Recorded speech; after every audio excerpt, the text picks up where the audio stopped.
फिर से आपका स्वागत है रीड बुक क्लब में। अगर आप चैनल पे नए हैं तो चैनल को सब्सक्राइब कर दीजिए, लाइक कर दीजिए और शेयर कर दीजिए। हेलो हाय दोस्तों, चलिए शुरू करते हैं आज के दिन एक और ही बेहतरीन ऑडियो बुक समरी के साथ, जिस बुक का नाम है मास्टर योर इमोशन। इस ऑडियो बुक समरी को दोस्तों हम चैप्टर बाय चैप्टर सुनेंगे। चैप्टर 1, एक्सपर्ट ये कहते हैं कि इमोशन का मतलब है एनर्जी इन मोशन। एक कामयाब आदमी की जिंदगी में इमोशन का बहुत बड़ा महत्व होता है। यह भी कहा जाता है कि अगर आपको अपने ब्रेन से एक अच्छा रिश्ता बनाए रखना है तो आप अपने थॉट को बदलिए, अपने सोच पे काम कीजिए। क्या आपने किसी सिचुएशन में इमोशनल होकर रिएक्ट किया है, फिर उसके बाद आपको पछतावा हुआ हो, मुझे इतना इमोशनली रिएक्ट नहीं करना चाहिए था? या अगर आप चाहते हो कि आपका अपने इमोशन पे 100% कंट्रोल हो तो बहुत ही अच्छा है, लेकिन आपको ये भी लगता है कि इमोशन को कंट्रोल करना बहुत ही मुश्किल है, आप अपने इमोशन को कंट्रोल नहीं कर सकते हो। इस बुक के ऑथर कहते हैं कि आपका ये बिलीफ बिल्कुल चेंज हो जाएगा। ऑथर कहते हैं कि आप अभी जो भी इमोशन महसूस कर रहे हो, आपने खुद उस इमोशन को फील करने के लिए चूज किया है। आप खुद ही अपने इमोशन का सोर्स हो, क्योंकि आप खुद ही इन्हें क्रिएट करते हो। क्योंकि ऑथर के अनुसार आप जब चाहे जैसा चाहे वैसा फील कर सकते हो। उसके लिए आपको किसी रीजन की जरूरत नहीं है। अगर आप अभी सैड फील कर रहे हो तो आप अभी उन सारी चीजों के बारे में सोचने से जिनके लिए आप ग्रेटफुल हो, आप इमीडिएटली खुशी फील करने लगोगे। ऑथर कहते हैं जिंदगी के प्रति आपका एटीट्यूड आपकी हैप्पीनेस को प्रभावित करता है, बजाय इसके कि आपके साथ क्या और कैसा होता है। इसलिए एक हैप्पी और सक्सेसफुल लाइफ जीने के लिए हमारा अपने इमोशन पे कंट्रोल होना बहुत जरूरी है, जिन्हें हम ऑथर के बताए गए प्रैक्टिकल स्टेप से शुरुआत कर सकते हैं। इस बुक की मदद से आप अपने इमोशन के उन पहलुओं को डिटेल में जान पाएंगे। फियर लिमिटेशन को ओवरकम करके आप वह इंसान बन पाएंगे जो आप सही मायने में बनना चाहते हैं। इस बुक ने बहुत सारे लोगों की लाइफ को बदला है। हर इंसान के अंदर एक ऐसी बीमारी है जो उसे अंदर ही अंदर मार सकता है, वह है निगेटिव इमोशंस। सबसे पहले हम ये जानेंगे आखिर हमारा माइंड निगेटिव को सबसे ज्यादा अट्रैक्ट क्यों करता है, हम उन्हें कैसे इनकाउंटर कर सकते हैं। इसके बाद हम समझेंगे कि अपने फियर और डिप्रेशन जैसे इमोशन को कैसे एक्सपीरियंस करते हैं, उन्हीं को अपना हथियार बनाकर ग्रो कर सकते हैं। चैप्टर नंबर 2, हम अपनी लाइफ में सभी तरह के इमोशन को एक्सपीरियंस करते हैं। तो इसका मतलब ये नहीं है कि ये हमारी लाइफ का सबसे इम्पोर्टेंट सब्जेक्ट है, पर अफसोस की बात यह है कि इस टॉपिक के बारे में ना तो हमारे स्कूल में बताया गया और ना ही हमारे घर वालों ने बताया। हमें अपने इमोशन को समझना बहुत जरूरी है। हमारे अंदर बहुत तरह के इमोशंस है। कुछ ऐसे इमोशन है जिसपे हमारा कोई कंट्रोल ही नहीं होता, कुछ ऐसे भी हैं जिन पे अगर हमारा कंट्रोल ना हो तो लाइफ बहुत हॉट हो जाती है। कुछ सिचुएशन में अपने इमोशन को एक्सप्रेस करना भी बहुत जरूरी होता है। अगर आप इसे जाहिर नहीं कर पाते तो जिंदगी बेमानी लगने लगती है। आपको अपने इमोशन को डाइवर्ट करना भी आना चाहिए। जैसे जब आपको बहुत गुस्सा आए तो उसे कंट्रोल करना सीखिए, अपने माइंड को किसी इमोशन की तरफ डाइवर्ट कर दीजिए। क्या आपने कभी सोचा है हमारा माइंड अक्सर नेगेटिव बातों को ज्यादा पसंद करता है? अब सवाल ये है कि ऐसा क्यों होता है। इसका जवाब ये है कि हमारे माइंड को सर्वाइवल के लिए डिजाइन किया गया है। इसका सबसे बड़ा एग्जाम्पल है फियर ऑफ रिजेक्शन। पहले के जमाने में भी अगर ट्राइब ने आपको अपनाने से मना कर दिया तो आपके सर्वाइवल की पॉसिबिलिटी बहुत कम हो जाती थी। तब से लेकर आज तक वह बात हमने किसी न किसी तरीके से जेनेटिकली सीखा है। किसी ने आपके प्रपोजल को रिजेक्ट कर दिया हो, आपके बॉस ने आपके काम को रिजेक्ट कर दिया हो, या फिर आपके टीचर ने आपके प्रोजेक्ट को एक्सेप्ट नहीं किया हो, तो यही रीजन है कि वे रिजेक्शन बहुत पेनफुल होते हैं। रिजेक्शन के बाद निगेटिव इमोशन से खुद को निकाल नहीं पाते। आप अपनी काबिलियत पर डाउट करने लगते हैं। रिजेक्शन के बाद आप अपनी किस्मत को कोसने लगते हैं। आपको खुद में सिर्फ बुराई ही दिखती है। इनका ज्यादा फोकस हमारे सर्वाइवल पे होता है। क्या आपने कभी डोपामाइन हैप्पी हार्मोन के बारे में सुना है? ये वही है जो हमारे ब्रेन के स्पेसिफिक एरिया से रिलीज होता है जब किसी काम को करने या देखने के बाद हमें ज्यादा खुशी मिलती है। इसका सबसे बड़ा एग्जाम्पल सोशल मीडिया है, जो इन्हीं साइकोलॉजी को यूज करके आपकी सबसे कीमती चीज छीन लेती है। वह है आपका वक्त।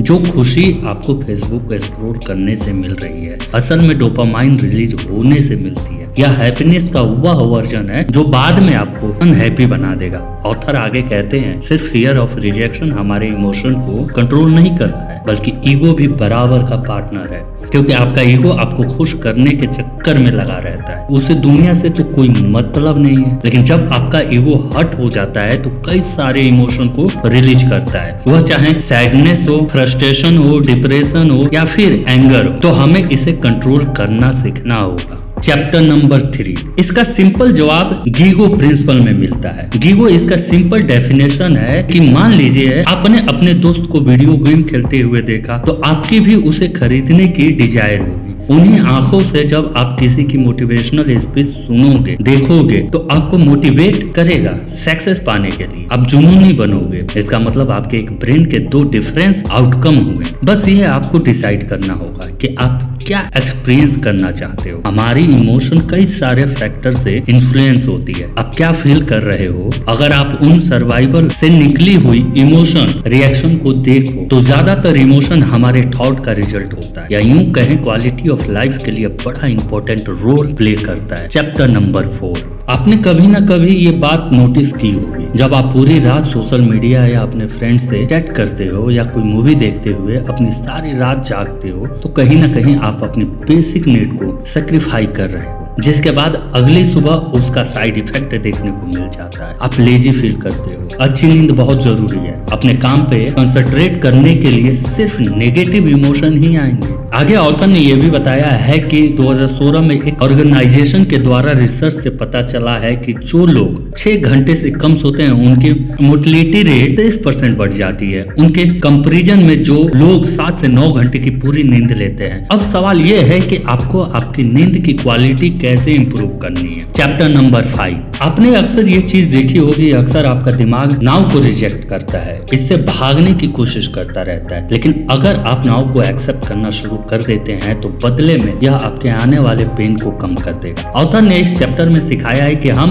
अपने नेगेटिव इमोशन से कैसे बच सकते हैं। इसे बैलेंस करके बची हुई लाइफ में पॉजिटिव इंसान बन सकते हैं, लेकिन इसके बारे में बात करने से पहले हमें ये समझना चाहिए कि आखिर इमोशंस कैसे बनते हैं। ऑथर ने कहा है कि नेगेटिव इमोशन के 2 फॉर्म होते हैं। पहला नेगेटिव इमोशन जो हम स्पॉन्टेनियस एक्सपीरियंस से करते हैं। यह इमोशन आपको जिंदा रख सकता है, जैसे कि हमारे एंसेस्टर को कोई खूंखार शेर दिख जाता था तो वह फियर वाली इमोशन रिलीज करते थे, लेकिन शेर के बाद उनका फियर वाला इमोशन खत्म हो जाता था। दूसरा नेगेटिव इमोशन वह है जिसके लिए हमें एक्सटर्नल इवेंट की जरूरत नहीं पड़ती, जो हमारे ही दिमाग में पनपती रहती है। इसको एक एग्जांपल से समझते हैं। मान लीजिए कि हमारे पास पैसे की कमी हो रही है, तो दिन के हर सेकंड आपके माइंड में मनी रिलेटेड थॉट आते रहेंगे, जिसके रिजल्ट में आपको टेंशन और घबराहट होगी। But emotion are just emotion. आप कुछ सिंपल ट्रिक्स को फॉलो करके इसे दूर भगा सकते हैं। ऑथर कहते हैं कि आप एक बार सोच करके देखो, अगर किसी पेट डॉग का मालिक घर से उसे निकाल देता है तो क्या उसको बुरा फील नहीं होता होगा? क्या वो डिप्रेशन का शिकार होता होगा? अगर होते भी होंगे